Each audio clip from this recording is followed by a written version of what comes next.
என் பைக்கில் ரொம்ப நாளைக்கு போதே ஹெட்லைட் சுவிட்ச் உடஞ்சிட்டு அதுக்கு நான் வேறே ஒரு சுவிட்ச் போட்டு தான் இவ்வளோ நாளாக யூஸ் பண்ணிகிட்டு இருந்தேன். ஆனால் இப்போ என்னமோ அந்த சுவிட்ச்னால தான் ஒர்க் பண்ணுது, ஆனால் ஹெட்லைட் ஆஃப் ஆகுதே இல்லை. எனக்கு என்னமோ அந்த சுவிட்ச் தான் போயிருக்குன்னு தோணுச்சு. அதனால் வேலை செஞ்சுட்டு இருக்க டைம் கேப்பில் அந்த சுவிட்சை மாற்றிடலான்னு ஐடியா பண்ணேன். பட் நான் வயரிங் பண்ணுறதுக்கு வயரிங் டேப் எதுவுமே கொண்டாடல. இருக்க டேப் எல்லாத்தையுமே டேமேஜ் ஆகாமல் எடுத்து என் ஸ்க்ரூ டிரைவரில் சுற்றி வச்சுக்கிட்டு ரோட்டில் ஒரு ஓரமாக நிப்பாட்டி வேலையை ஸ்டார்ட் பண்ணேன். இதில் க்ரீன் கலர் வயர் சுவிட்சில் இருந்து வர wire, yellow headlight wire, black colour வயரோட ஸ்டோரியை நான் உங்களுக்கு அப்புறமா சொல்கிறேன். இதையும் சுவிட்ச்லேருந்து வர பிளாக் கலர் வயரையும் எல்லாத்தையும் கலட்டி எடுத்துட்டு எந்தெந்த வயர் எப்படி எப்படி வந்துச்சோ அதே மாதிரி நான் புதிய சுவிட்சை கனெக்ட் பண்ணி எல்லாம் ஓகே ஆயிடுச்சுன்ற நம்பிக்கையில் உட்காந்து பைக்கை ஸ்டார்ட் பண்ணி பார்த்தேன்.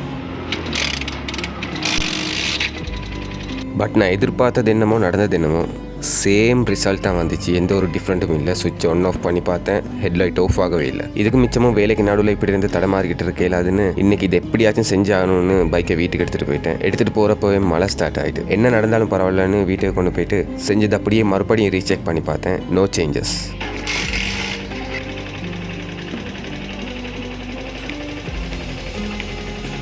இப்போ எனக்கு 100% கன்ஃபார்ம் ஆகிட்டு பிரச்சனை இருக்கிறது சுவிட்சில் இல்லை, பைக் வயரிங்லன்னு. வயரிங்கை செக் பண்ணணும்னா பைக்கில் ஃபுல் ஃபேஸையும் கால்ட்டினா தான் செக் பண்ணிடும். என்னடா சோதனைன்னு அதையும் செய்ய ஸ்டார்ட் பண்ணேன்.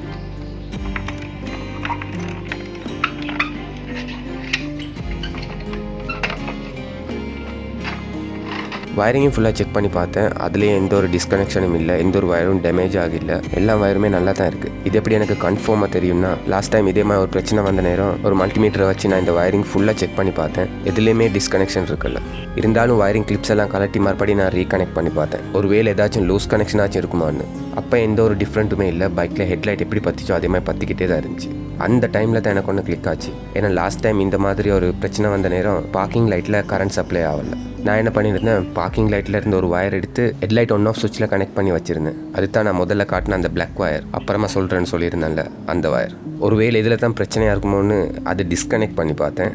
அதுக்கப்புறம் பிரச்சனை சால்வ். என்ன ஆயிருக்குன்னா, லாஸ்ட் டைம் ஒர்க் பண்ணாமல் இருந்த அந்த பார்க்கிங் வயரில் மறுபடியும் இப்போ கனெக்ஷன் வர ஸ்டார்ட் ஆகிருக்கு. அது என்ன ஏதுன்னு எனக்கு எதுவுமே தெரியலை. எது எப்படியோ வேலை செய்யுது.